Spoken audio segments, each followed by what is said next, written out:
time for our weekly tech chat with Toby Shapshak, who's joining us. Toby, good to have you, as always. Now, there's lots of news to discuss today. I mean, first up, though, e-commerce specialist, having been brought by Imperial. I mean, it's quite a sign of how important e-commerce has become, right? Indeed, it has.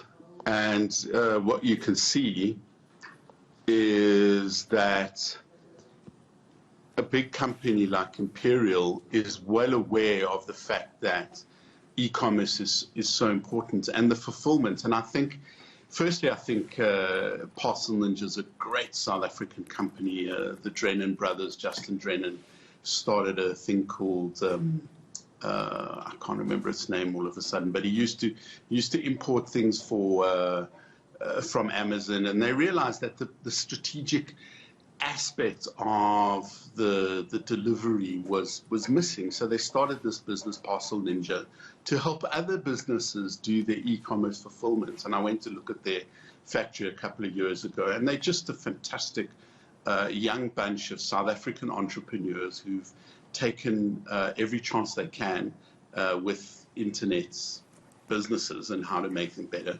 And as a result, have made them really good for everybody. So yeah. I think it's a really great tie-up. It's logical. Right. Imperial is a brilliant logistical company, and this just gives them a foothold in this new form of delivery. I mean, That's I don't fantastic. know about you, Tamela, but we've been living on e-commerce and deliveries through the lockdown. We have, and speaking of the deliveries, I mean, I'm just quite shocked that Uber doesn't seem to, catch a break here. Uber South Africa facing that class action lawsuit. Indeed. In fact, Uber has a clever other option of collecting packages. So during the day, all of those drivers who deliver food have been available to do packages. I've used them a couple of times, quite reasonable, quite efficient.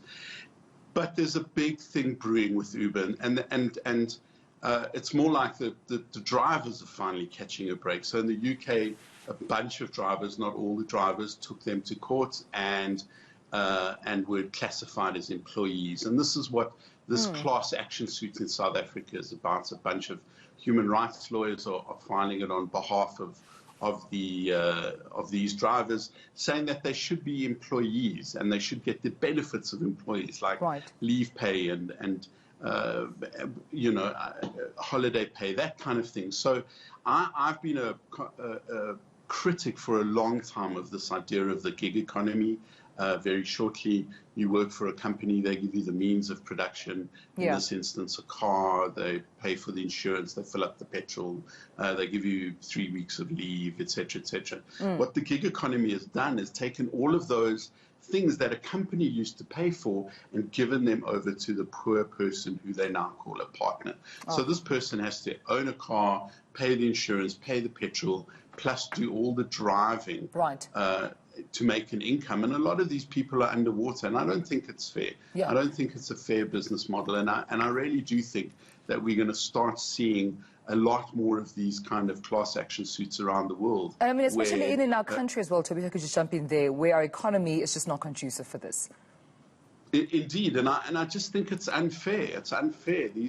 These partners are being stiffed with the bill that big companies would normally have. And it's not just Uber, it's Bolt, which used to be called Lyft in the States. There's DoorDash, there's TaskRabbit. There's a whole bunch of these companies where people get paid a small amount of money for doing a task, but their costs are significant. And in Uber's case, I think the fees around maintaining a car are just prohibitive. Well, you know what, let's leave it on a high note and very briefly, talking about Spotify finally launching in 85 countries. Indeed, and it's been a big announcement for them, and good for them. I think Spotify is still the gold standard of music streaming, and if you're in a family, their family package is unbelievably good value. $100 for 6 people. Once you're on the premium package, you can download the music onto your phone, so you're not using data while you're listening to it when you're not on Wi-Fi. I do that, and I have a very big data package.